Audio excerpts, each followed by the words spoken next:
Get new information every week. What you'll be hearing in this presentation is a very compact version of what's taking me literally 27, 28 years to learn. 2016, things will start to get bad. Abrupt climate change, the rising ocean. Now what NASA is calling the 10th planet is not the 10th planet we're concerned about. It's the 10th planet that's referred to in the Bible, also called wormwood.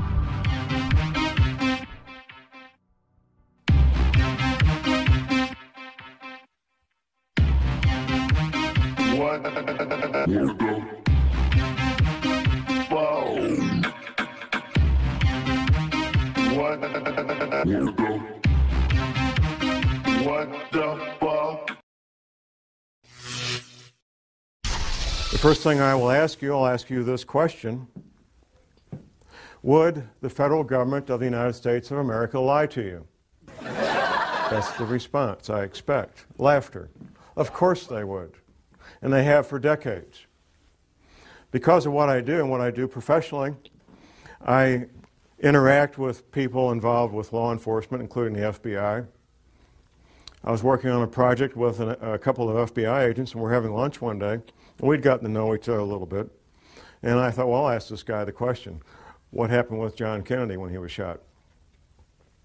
Now, the man I was asking this was not just a run-of-the-mill FBI agent. He was a supervisory level FBI agent. Within a few years of retirement, he's now retired. And I kind of put him in a box because if he told everything he knew, he was jeopardizing his career and his pension. But if he said, John, the Warren report was exactly accurate, then I would know that he was a nutcase, because nobody believes the Warren report. So here was his answer. It was a very creative answer. This is from a supervisory level FBI agent regarding the Kennedy assassination. His answer was 2 words, creative forensics. Now, that let me know that he knew. What every person who's looked at it carefully knows is that the Kennedy assassination was not what we've been told it is. A couple of personal things when it comes to secrets and how military intelligence knows about things before they happen. First week of May, 1967. I'm 19 years old. I'm in a military intelligence school, and I got assigned for a Sunday morning, what they call a dining room orderly. My assignment was to be in the officers' mess where they served breakfast on Sunday morning, stand at parade rest, and whatever the colonels and the majors wanted, if they wanted coffee, I go get it. If they want toast, I go get it.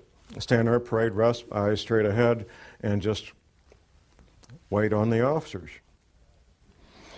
One colonel is talking to another colonel. Now, this is military intelligence school, and these are field grade officers in military intelligence. First week of May, 1967. One colonel says to the other colonel, you know, those Golan Heights are going to break loose any day now. First week of May, 1967. What happened 4 weeks later? The Six-Day War. Yeah, they knew. They knew. Fast forward just a few months, September 1967. Now, I see some folks in here old enough to remember the Tet Offensive of 1968 in Vietnam, end of January 1968, which took place only 2 months after General Westmoreland gave his famous light at the end of the tunnel speech to a joint session of Congress, December 1967, where General Westmoreland told the joint session of Congress that Viet Cong were defeated on the battlefield, can no longer mount a credible offensive. I get to Vietnam in 1967 in September. By the end of September, I knew about the Tet Offensive at the end of January 1968. 4 months before it happened, 5 months before it happened. I knew about it, and I was getting ready for it. Everybody else found out the last week of January 1968. You better betcha, the people in military intelligence, they know about things before they happen. I know about things before they happen, even now, because I've maintained my contacts inside military intelligence. What you're going to learn today is known by the major world governments. I doubt the president of Zimbabwe knows what we're going to talk about. but the heads of England, Canada, United States, Russia, China, they all know, and they're making preparations. The Vatican knows, and I have some local connections there that I know about the Vatican and what they're doing. The Fortune 100 companies, they're getting ready and being prepared. My first-hand awareness began in year 2000. Two different men, friends of mine, they're both researchers. They approached me and they said, John, there's this thing that's going to happen. We're not sure about the date, but it's going to happen. When it does, there's going to be abrupt climate change. There's going to be 200-mile-an-hour winds. The growing threat of climate change could define the contours of this century more dramatically than any other. But I knew these men well enough that I trusted what they told me, and I went to a confidential source and I said, check this out. I need to find out if this is true. And my confidential source, a friend of mine, he says, oh, John, that's silly. That can't be real. But he trusted me and knew me well enough to check it out. He gets back with me a few weeks later, and he says, John, it's exactly what you said it is. It's coming, it's going to hit us hard. And there's going to be 200-mile-an-hour winds. And there's going to be massive tidal waves and earthquakes and all the rest of all the things that you said. That was in the summer of 2000. And what should give us hope that this is a turning point? That this is the moment we finally determined we would save our planet? My research has continued. I've continued to develop my sources and put the whole thing together so I can make this presentation. I've got copies in the lobby that I'll make available for anybody that wants it. It's the Department of Defense study done by a private think tank about abrupt climate change. Now, the Department of Defense spent many thousands of dollars to have this private think tank put this paper together. And I've got a quote from this, and this, what I've got out here that you can get is the open source unclassified version. The classified version I haven't been able to get my hands on. But here's the first paragraph of that paper by Peter Schwartz and Doug Randall.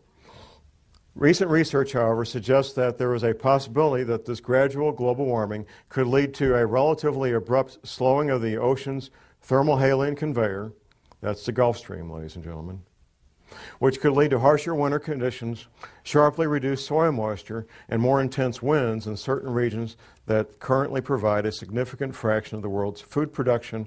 With inadequate preparation, the result could be a significant drop in the human carrying capacity of the Earth's environment. That means people are going to die. That's what that means. Has anybody seen the film The Day After Tomorrow? Anybody? Okay, a few. There's some science in there and some science fiction. If you haven't seen it, I would urge you to get a copy from the library, borrow a copy, whatever it takes. The opening scene is something, it's a dramatic interpretation of what really did happen, which was Larsen Ice Shelf B breaking away from the Antarctic continent. That really did happen. Very dramatic event. Now, some of the science in there is what will be happening in the future with abrupt climate change. The science fiction in that film is what's going to cause it. And the science fiction is human activity creating CO2 greenhouse gases. That's the science fiction. There's three characters in that movie. They're oceanographers, and they're on a little island off the coast of Scotland. And quite frankly, they could be anywhere because you can do this from your home if you've got internet access. There's buoys out there in the Atlantic that give 24-hour, 7-day-a-week readings of the ocean temperature. And anybody can do this any place. You don't need to be on a little island off the coast of Scotland. So they're sitting there watching the ocean temperatures off the coast of Scotland. And then there's a dramatic drop in temperature on one buoy, then another buoy, and so forth. And what they're watching is the North Atlantic thermohaline conveyor, which is also called the Gulf Stream. From my private sources, I know that in real life, not in Hollywood films, but in real life, PhD oceanographers 24 hours a day, 7 days a week, are actually doing that on both sides of the Atlantic, and they're very, very concerned. Just a couple of years ago, there was an announcement that the Gulf Stream had slowed down by 30%. My private sources tell me it's been more than that. Now here's the deal. You look at a map of the world, and you've got England, Ireland, and Scotland here, and you got Moscow here. They're both the same distance from the North Pole. They're both the same distance from the North Pole. England, Ireland, Scotland, and Moscow. What's the difference? I mean, they rarely see any serious snow in England, Ireland, and Scotland. They don't have furnaces like we do because it doesn't get to be 10 degrees. And they certainly don't have the winters of Moscow, even though they're the same distance from the North Pole. The reason they don't is the Gulf Stream. The Gulf Stream is that ocean of warm water that comes up from the Caribbean, the Gulf of Mexico, up the east coast of the United States, goes over and down past England, Ireland, Scotland, past France, goes on south and makes a big circle. That's the Gulf Stream. That's what gives England, Ireland, and Scotland the very temperate, mild winters that they've always enjoyed. The best PhD oceanographers on the planet know that it's slowing down, and they know it's going to stop. There's some disagreement about when. And because there's some unknowns that they have to try to do some guesswork. But here's what makes the Gulf Stream work. It's the salt content. It's the salinity of the ocean. The salt content of the ocean allows that big engine to pump that water up, go over and come back down and do that big circle of thousands of miles. The salt content is changing because of melting freshwater ice in Greenland and melting freshwater ice in the Antarctic. Now, the melting ice at the North Pole doesn't make any difference because that's floating salt water. So it doesn't make any difference. It doesn't change the sea levels, it doesn't change the salinity of the ocean. This fresh water being introduced into the ocean is reducing the salinity of the ocean. That's slowing down the Gulf Stream, and at some point it will stop. 3 years, 5 years, 20 years, I can't tell you when. And the best PhD oceanographers on the planet can't tell you when. They can tell you it's about to happen, though. As I started tracking this matter of abrupt climate change and rising ocean levels, I incorporated into casual conversations with people I knew and came in contact with. I was having lunch one day with a friend of mine. This friend is a veteran of the U.S. Navy Submarine Corps. And I was talking about what would be causing this, because I did pretty quickly learn what would be causing the rising ocean levels and abrupt climate change. And my friend starts telling me what he heard at a classified U.S. Navy briefing. And he went on and on about how the Navy had told everybody in the submarine corps about rising ocean levels and what that would mean and why Navy retirees should consider moving to the Arkansas, Missouri Ozarks, because the Navy was telling, and is still telling these men, that the Arkansas, Missouri Ozarks are one of the known safe havens when all these events take place. Later that night, I got home and I was thinking about our conversation, and something occurred to me that hadn't occurred to me while the two of us were together, and it occurred to me that we were talking about the same thing. I was talking about the cause, and he was talking about the effect. At that point, I also remembered a map that a patient of my wife's a chiropractor, had brought in and showed my wife back in the mid-'80s, of what North America would look like after the oceans rose to their new levels. Now, at the time, I thought, this lady needs a tinfoil hat real bad. That's the only thing I could think of. It was a beautiful full-color map done by a psychic. But I always remembered the map. I have a very good memory about things that I choose to remember. And I thought about this map, and I called my friend on the phone, and I said, I got this map. I want to send it a copy of it. I got a little copy I found on the internet, 4 by 4 inches. So I sent it to him by email. And my friend looks at it, and he says, well, from the Rocky Mountains east, it's very accurate compared to what the Navy showed us, with one exception. Wisconsin's gone on the Navy's map. Wisconsin is still there on Scallion's map, Gordon Michael Scallion, well-known psychic. And from the Rocky Mountains west, it's not even close to what the Navy says, not even a little bit close. So I went ahead and ordered a copy of Scallion's map, a full-size version of it, and I get together with my friend, and he goes over the entire coast of the United States, East Coast, Gulf Coast around Florida, down to Texas, West Coast on up to Washington. And he shows me in great detail where the Navy said the new shoreline was going to be. He also told me that the East Coast would take damage up to the Blue Ridge Parkway. Now, the Blue Ridge Parkway runs north-south on the east side of the Appalachian Mountains, about 100 miles from the coast. Now, you have to keep in mind, this is not John Moore. This is U.S. Navy in classified briefings telling these men what would be happening in the future. Since talking to my friend, I've also interviewed 3 more Navy veterans. One was an officer in the submarine corps. Another was an intelligence officer from another service assigned to the submarine corps for a 3-year tour of duty. And the third guy was a Navy veteran. Fourth guy, actually. A friend of mine, he's a college professor, and I was at his college class on international relations giving a presentation on terrorism. The other presenter was this former intelligence officer.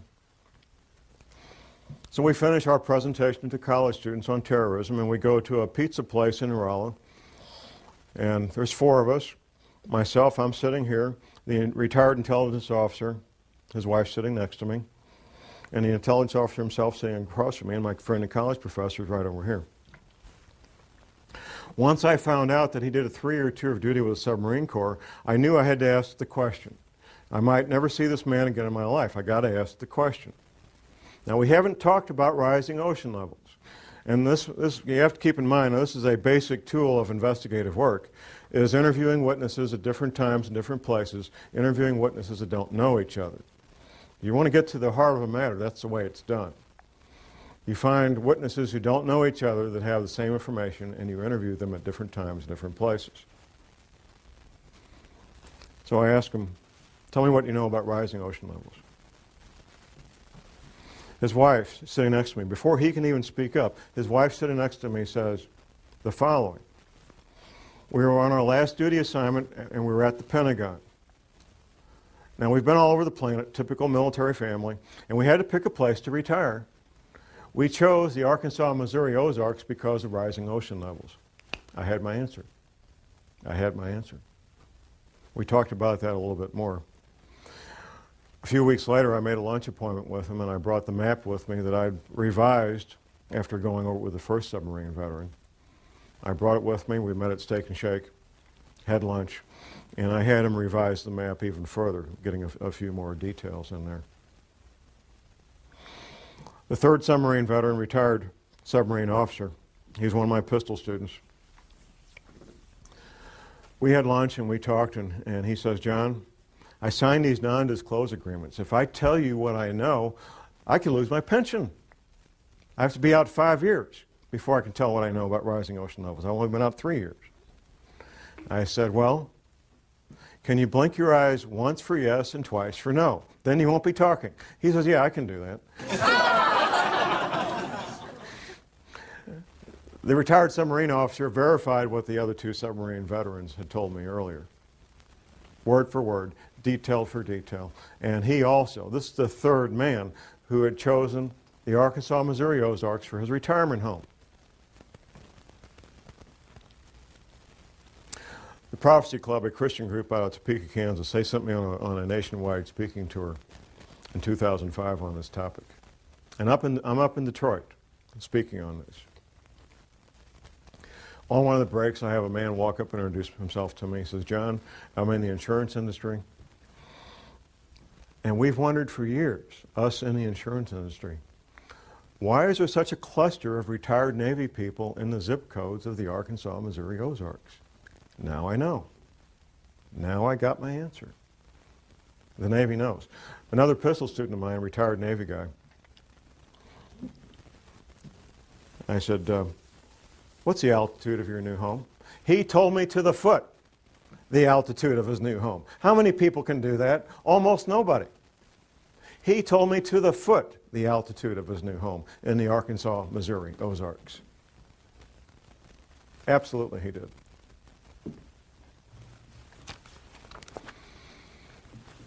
How many planets are there in our solar system?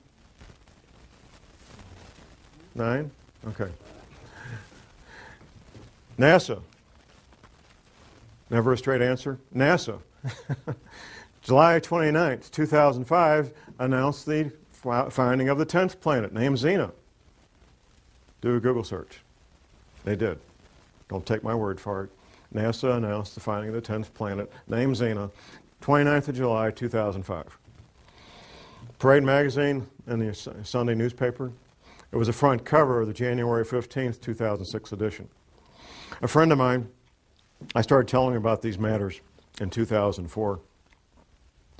After the NASA press announcement in July of 2005, he calls me up and he says, John, you're not crazy. There really is a 10th planet. NASA said so. I said, thank you very much. There has to be a cause. And this is something, quite frankly, we don't need to address it, but we will address it. The cause is the 10th planet. Now, what NASA is calling the 10th planet is not the 10th planet we're concerned about. It's the 10th planet that's referred to in the Bible, also called Wormwood. The closer you are to the current equator, whatever that might be, the better off you are when these things happen, if there's a pole shift, because your climate's not going to change all that much. If you're in Miami, Florida, and we have a 20-degree pole shift, you're not going to end up with a really, really bad winter. You're going to have a mild winter. But if you're in Maine and you got a 20-degree pole shift, you could end up with the weather of Siberia real easy. And when this 10th planet comes through our solar system every 3,600 years, it just causes severe problems on our planet. Interacting with the Earth electrically and with gravity both. The back of your paper, no need for panic, there is a number of books cited that you can get from the library or purchase from different authors that talk in great detail about these planetary matters. Professor James McCanney, who is a credentialed scientist, has written a number of books on this. He's a real astrophysical scientist, and he knows about this stuff. I'm a private detective and a researcher. I'm not a scientist. But I can tell you what the scientists say, because I've read their books. And I can tell you what Dr. Velikowski said, because I've read his books. And I can tell you what the Bible says, because I've read the Bible. And all these things are true, and all these things are in the process of happening right now.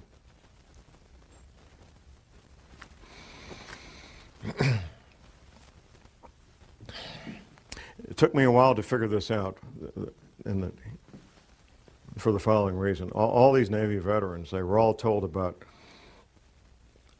abrupt climate change and rapidly, violently rising ocean levels. And I was trying to figure out, and I finally figured out in the past 12 months, where is all this water going to come from? Because the men that I was interviewing, they were in the audience, like you guys. They weren't the scientists. The Navy just told these men in these classified briefings what would be happening. They didn't tell them how or why. They didn't need to know. But they told them what would be happening. They told them that these oceans would become violent and have massive, violent tidal waves that would wipe out all areas near the coast. Up until last year, I was thinking, oh, melting ice at Antarctica, melting ice at Greenland. But how could it melt that fast? Well, it can't melt that fast, even with what we're going through.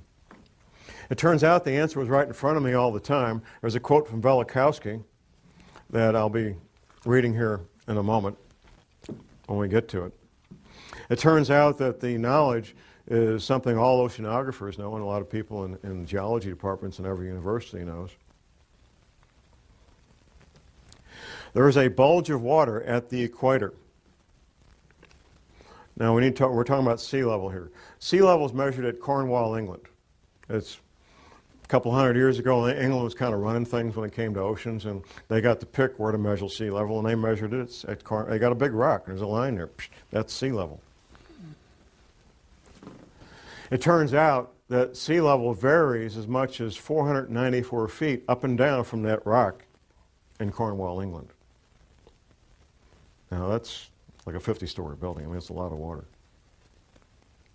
And there's a bulge of literally millions of cubic miles, 1 mile by 1 mile by 1 mile, cubic miles.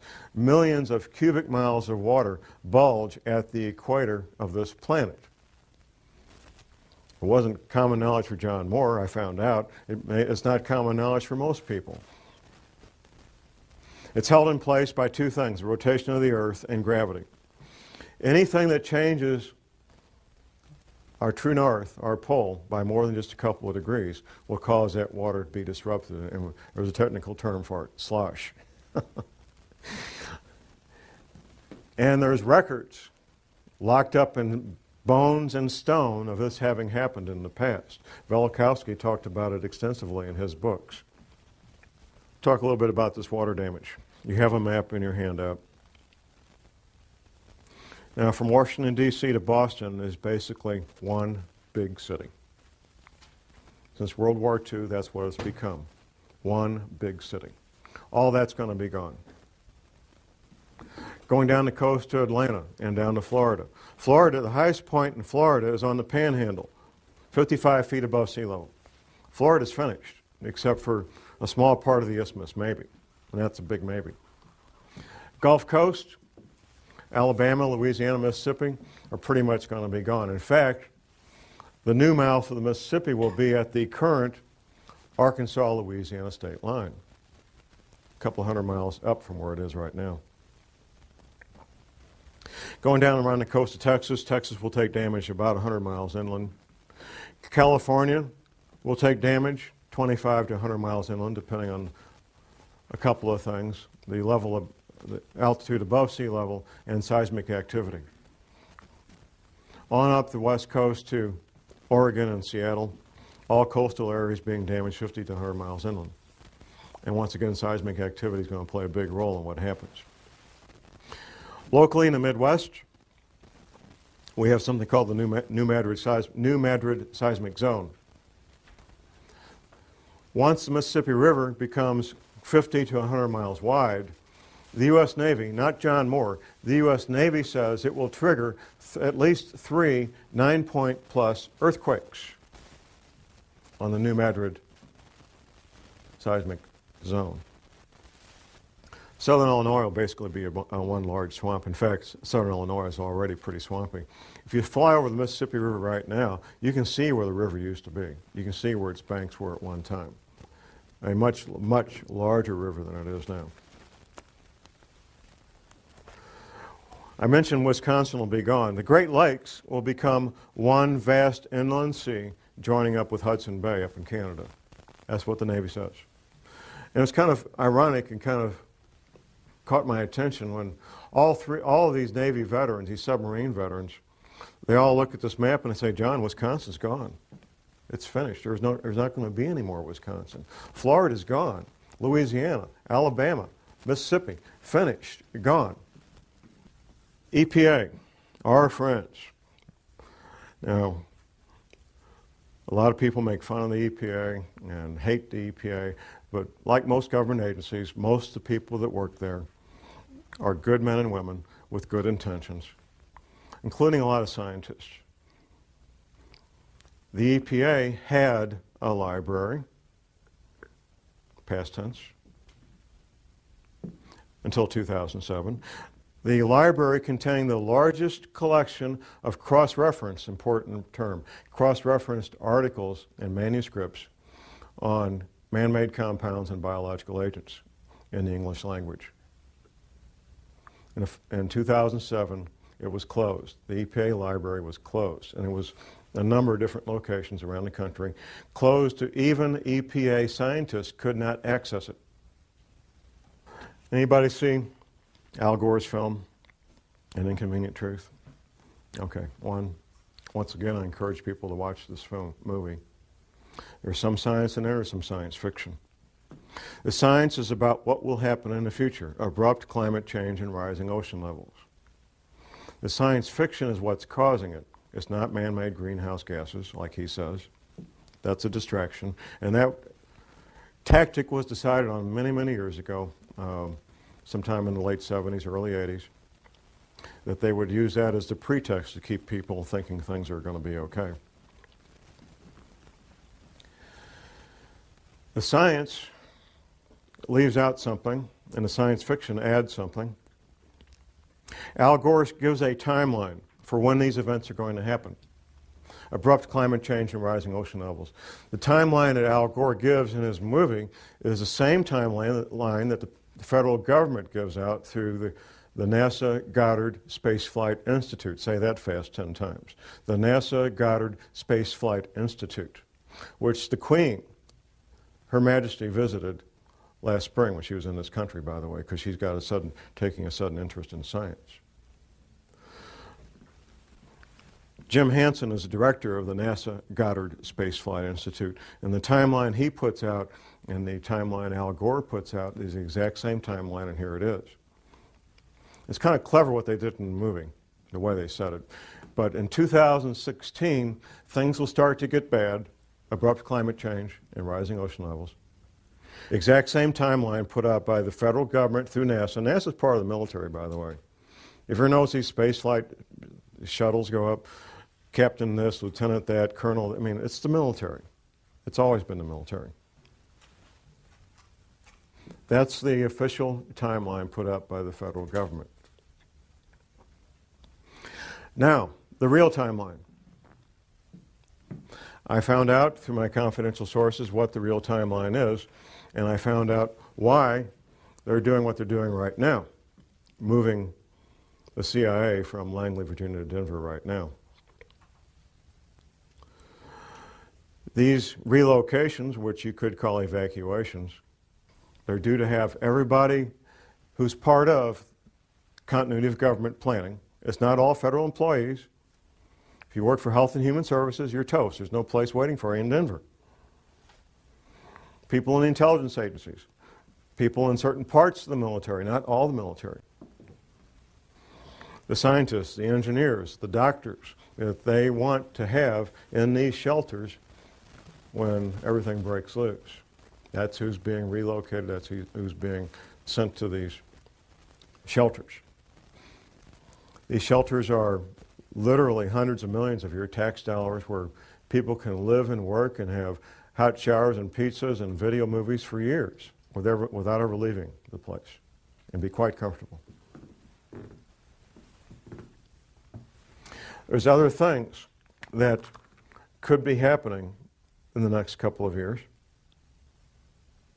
Those of us who research these matters and share these concerns, we all know that there's multiple agendas proceeding forward, and that what we sometimes refer to as a New World Order, which will be basically corporations running everything, banks and corporations, they fully expect to come out on the other side of this intact. A fellow radio talk show host from my station, he lives down in northwest Arkansas, not far from Walmart headquarters.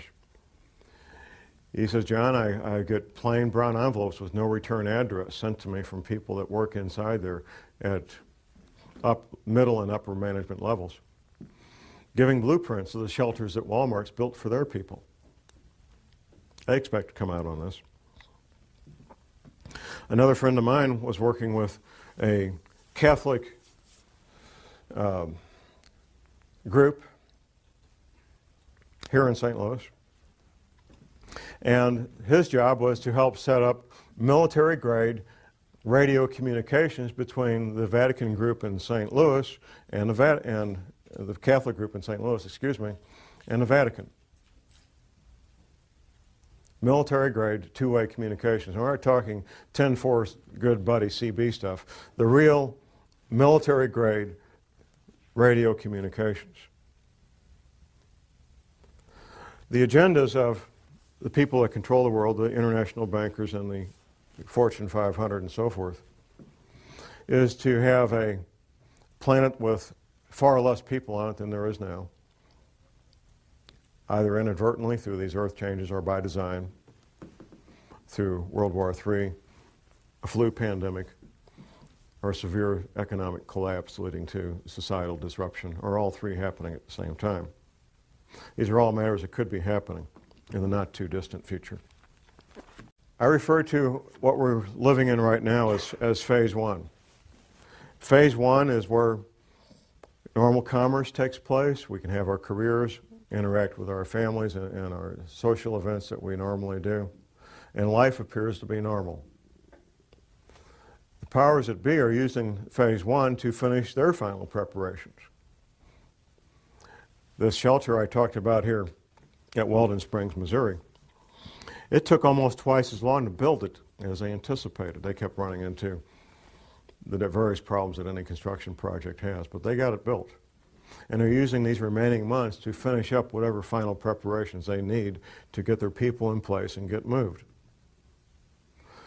Phase two will be when these earth changes events, abrupt climate change, bizarre weather, earthquakes, tidal waves, all become so numerous that they become daily news. In fact, when I meet people out in the street, almost everybody comments on how bizarre the weather has become. And that's pretty much a topic of daily discussion. The government, the powers that be, will claim that these bizarre weather-related events are related to global warming. And when they're happening, that we need to start cutting back on our creation of CO2 greenhouse gases. Since I've been watching these matters the past 9 years, I watched it incrementally become a bigger and bigger media event, up to the point where Al Gore got the Academy Award for Best Documentary in 2007. Then it was like, we're off to the races. Where up until that award, or that Academy Award, global warming related news stories was maybe twice a week. That was about what I was seeing. Since then, since he got that Academy Award, it's been daily, 7 days a week, global warming stories. And there will be no end to it. As long as there's news, as long as they're capable of broadcasting news, you will have global warming stories every day of the week from now on. As these events become more severe, you're going to hear more and more men with lab coats from NASA talking about global warming being caused by human activity and that it will be better and everything's going to be okay, so you can go back to your baseball games and go back to work Monday morning. Things are going to be fine. That's phase two. Phase three will be a relatively short period of time. It may be a matter of a few days, maybe a week. It won't be long. At some point, people will realize that things are very strange and very dangerous, and they'll start doing things they normally wouldn't do. Say, for example, you're a professional, self-employed, or you have several people working for you. Half the people in this country work for small businesses. Many of the owners of those businesses are financially well off that they could lock the door and never go back. They love what they do, and that's why they go to work every day. I've heard any number of people tell me, they say, John, the government doesn't want to create panic. That's why they're concealing this. No, the government's not concerned about panic. What the government's concerned about is business owners making very rational, very logical decisions that I'm locking the door and I'm out of here. No panic whatsoever. That's what they're fearful of, because that would shut down the economy if enough of them did it. They want to keep these people in the dark as long as possible. Most men, and it's mostly men because of the nature of the work they do, some women, who know about what we're talking about today, just simply go about their lives and keep quiet about it. They're not public speakers. They take care of their family, they take care of themselves, and the rest of you are on your own. What I bring to the table is public knowledge of what's a very well-kept secret. Phase 4 will be the end of the world as we know it. Once these oceans come up, the infrastructure that supports normal human activity will be wiped out. Take, for example, shipping, ocean-going ships. The bulky, heavy products of the world, whether it's grain or petroleum products or coal or lumber, is all moved by ship. Ships that go in and out of seaports. When the seaports are underwater, all that stops. It's finished. It's over. That's just one small example of what we're looking at in the future. The housing where 100 million people live will be damaged and or destroyed. The potable water that these people rely on will no longer be potable. The food that they rely on to eat will no longer be available. It will not be a pretty picture. Martial law will be instituted probably before that, which brings to mind these other scenarios I mentioned. Economic collapse leading to social disruption, for example. If things get bad, and there's what appears to be a need for martial law related to rioting in the streets over economic collapse, people don't have jobs, can't buy food, people will probably go along with martial law under those conditions because it would appear to be the right thing to do. It would look like a way to get things back to normal, so people will go along with martial law under those conditions. If, however, martial law is instituted because these oceans are coming, nobody's going to pay attention to that. They're going to get out of Dodge. They're going to get out of Dodge. They're going to be gone. And martial law or no martial law, they're going to be gone. If martial law is instituted and there's a lockdown before that, then we'll have a better chance of maintaining martial law. I've lived under martial law for a year in Vietnam. What are you looking at? You're looking at curfews. The curfew could be from 10 o'clock at night to 6 a.m. The curfew could be 24 hours a day. Restrictions of sales of firearms, ammunition, and alcohol. Rationing of fuel, rationing of food, potable water rationing, possibly rationing of electricity. We've seen that in Iraq a lot, depending on what's going on. Martial law is not a fun thing to be part of or live under, even if you're part of the occupying force, because it changes your life. The Navy says, as far as ocean levels, the Navy says these oceans will come up over a period of about 30 days. Once these events get in motion, these water levels, these oceans, these tsunamis, tidal waves, will take place over a period of about 1 month. Altitude. The Navy says that everything 100 feet sea level and below will be completely destroyed. The Navy says everything at 400 feet and below is at risk of being damaged and or destroyed. But there's more to this. There's how close you are to densely populated areas. Now, the Appalachian Mountains, for example, in North Carolina and so forth, would be highly desirable places to be if it wasn't for being so close to literally tens of million people who are going to be hungry and without potable water and without electricity. That's what makes those areas undesirable, even though they will be safe in terms of geology and rising ocean levels. There was a question about money and keeping money and so forth. The American dollar is in severe crisis and is at risk of no longer being the reserve currency of choice for the countries and the major banks of the world. Dollars, if you call dollars money, you would be well advised to maybe be looking at something else for money to store up value for future use, possibly gold coins, possibly silver coins, to store up a lot of value in a compact area, compact space.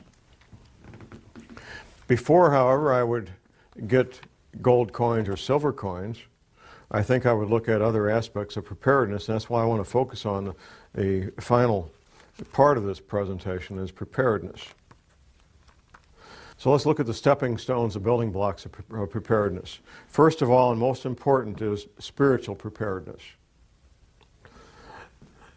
I'm not ashamed to admit that I am a born-again, Bible-believing Christian.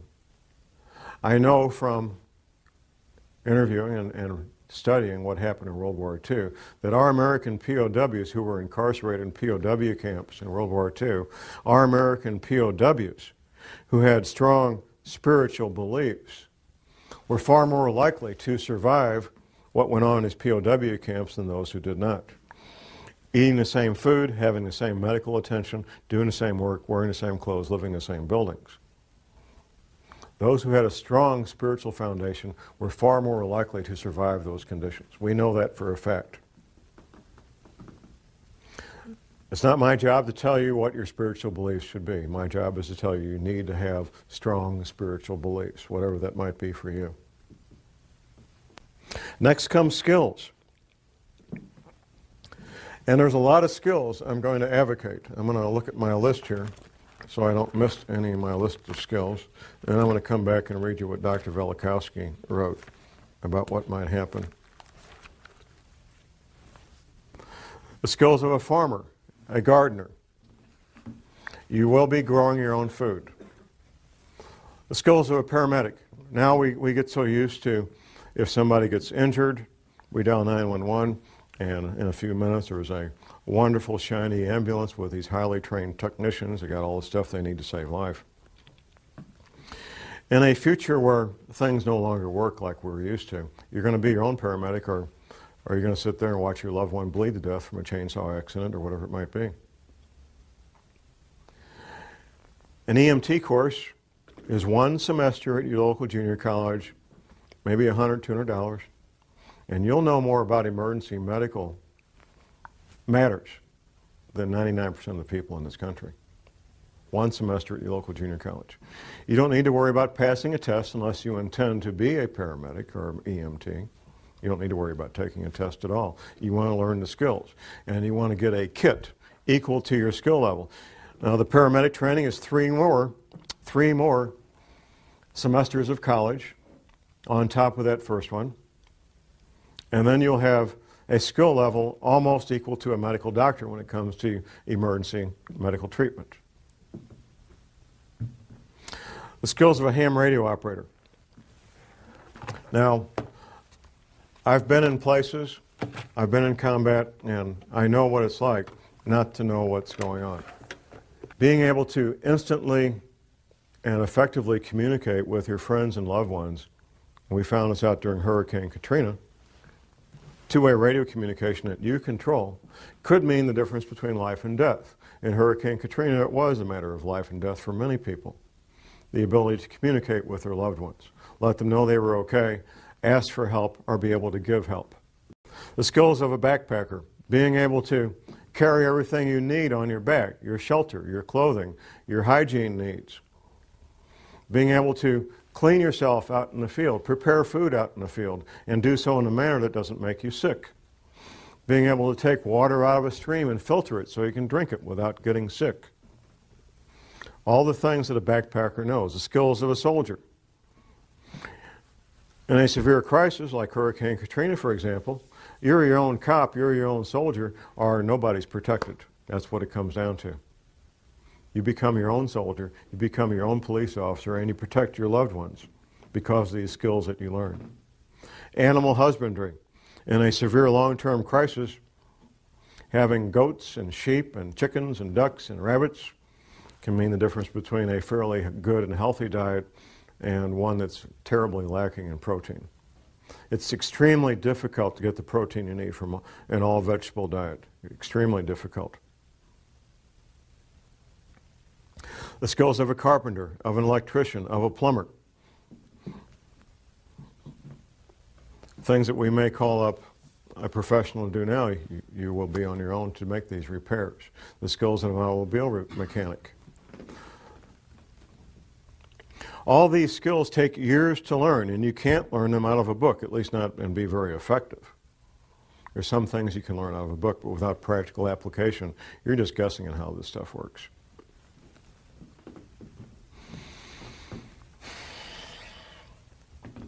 Where do you live? I've had a number of questions during our breaks about where safe areas are. The Arkansas, Missouri, and Ozarks are one of the known safe havens. That's basically the bottom third of Missouri, not counting the Boot Heel, and the top third of Arkansas, not counting northeast Arkansas, that flat area where they grow rice. That's not considered part of the Ozarks. It has altitude. It's well above sea level, averaging 800 to 1,000 feet above sea level, some places a little lower, some places a little higher. A moderate winter, at least for the time being. I hope that continues. Good growing season as a consequence of that. Plenty of water, no shortage of water at all. And distance between where you will be and major metropolitan areas. The two largest metropolitan areas being being St. Louis and Kansas City. A friend of mine, one of the submarine veterans, lives in Mountain Home, Arkansas, very near the Missouri border. He says, John, we have all these people from Chicago moving down here. All these Chicago cops. Maybe they know something, huh? If you're choosing a place to live and thrive during a severe long-term crisis in the Ozarks, you may think, well, myself and my spouse, we can do this. Then I remind people who are considering that of the number 168. 168 hours in a week, and in a severe long-term crisis, somebody's going to have to be awake 168 hours a week. Because no people can do that, I suggest that at least 6 adults come together and decide to shelter as a group. I also suggest that people have at least a 2-year supply of food. Professor McCanney, in one of his books, his 60-page pamphlet about surviving Planet X, he mentions the need, the possible future need, to establish a new calendar. It goes something like this. If there would be a pole shift, it would change the seasons, it would change the calendar. In fact, within recorded history, the calendar has changed from 360 days to 365 days. This has happened in the past. If it changes more than 3 or 4 weeks, though, here's what could happen. You could plant your seeds at the wrong time. If you plant your seeds at the wrong time and you can't go to the grocery store to get food, this could be a life-threatening situation. So you need to be able to know when the time to plant is so you don't plant at the incorrect time and end up losing all those valuable seeds. Now, I need to go back to Dr. Velikovsky's quote here. Dr. Velikovsky was a medical doctor, and he wrote several books about these matters, and he was hammered on mercilessly. One of the things Dr. Velikovsky did was reconcile calendars, like when you reconcile your checkbook. And it's the nature of professionals in all professions not to talk to people who don't do what they do. And nobody had ever done this previously. And it's not easy to do, reconcile calendars from these ancient cultures. Dr. Velikovsky made an observation. There is a passage in the Bible. The Israelis are having this battle, and they need a few extra hours to win this battle. And guess what? They got a few extra. Their day was a few hours longer. You know the quote, Jim. I don't know the quote, but I know. The incident. Right. Now, typically when we study the Bible, if there's something we can't understand, we just say, well, God's just trying to make a point. You know, this really didn't happen. That's what we do. Up until fairly recently, that's what we had to do with the incident with the Israelis fighting this battle. Well, God was trying to make a point that he had the power to do this. It really didn't happen. Well, it turns out we now know scientifically how that could happen, and the only way it could happen. For the Israelis to get 3 or 4 hours more daylight, the only way that can happen is for the planet to roll over in space, giving those extra 4 hours. Here's what Velikovsky said. Well, if the sun didn't set over the Sinai desert when it was supposed to, on that date, and he had the date because the Israelis had calendars and they wrote it down, that's a pretty important deal. I mean, you know, if you're Moses and something important happens, you tell the scribes, hey, write this down. This is important. So they had written records and they had a calendar. Velikovsky said if that happened over the Sinai desert, then the sun must not have come up in China the next morning when it was supposed to come up.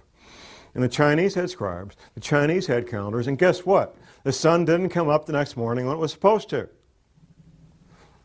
verifying scientifically the Bible and verifying scientifically what really happened. The Israelis did get that extra 4 hours of daylight, and the Chinese didn't have the sun. Of course, the sun couldn't come up because the planet had rolled over in space. And that's why the Israelis, and God can make that happen. And He did make it happen.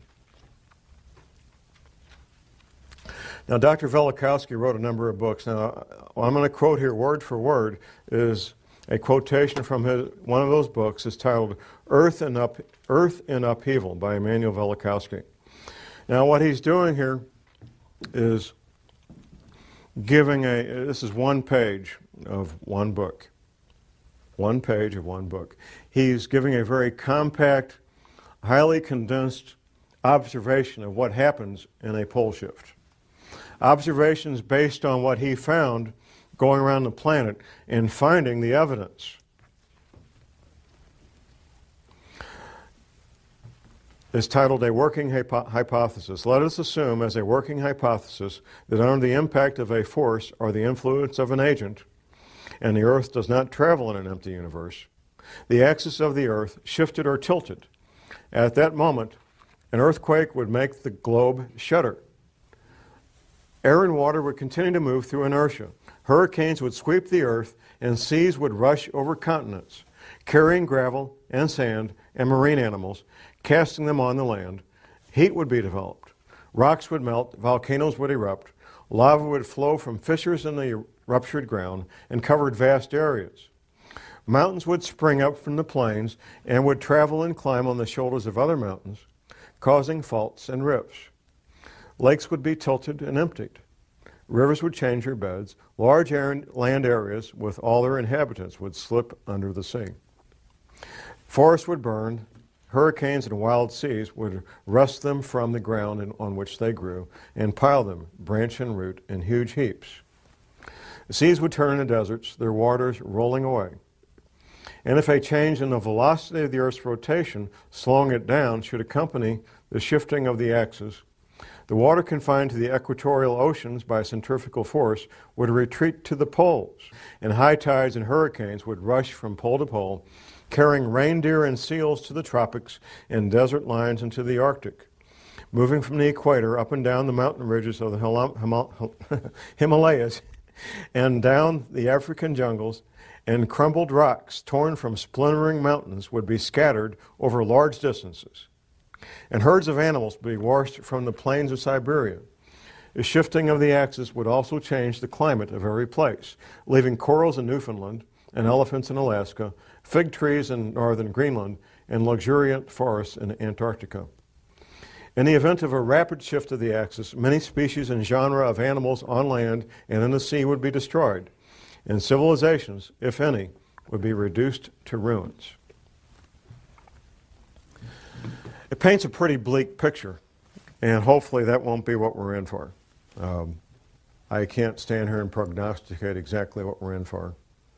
I can tell you for a fact that the federal government has been spending hundreds of millions of your tax dollars getting ready for this since at least 1979, at least. That the Fortune 100 companies, or at least many of them, I don't know which ones, but many of them know about this. The major governments know about this and are making preparations. China and Russia both know about this and they're taking what precautions they think are important and need to be done. There's a lot of people and a lot of entities that know about this. I don't know what else I can tell you. I've answered every question that I'm aware of. My passion is to help people be safe. I've seen the consequences of not being prepared. I've seen violent death firsthand. I've smelled the bombs. I've seen the bleeding bodies. I've heard the screams of the people dying in agony. And it's not a fun place to be. My passion is to see people be safe. And I'll do anything I can to help people be safe and be prepared. That's my passion. That's why I'm up here doing this. And with that, I will ask that God bless you all and that God bless this country. And thank you very much.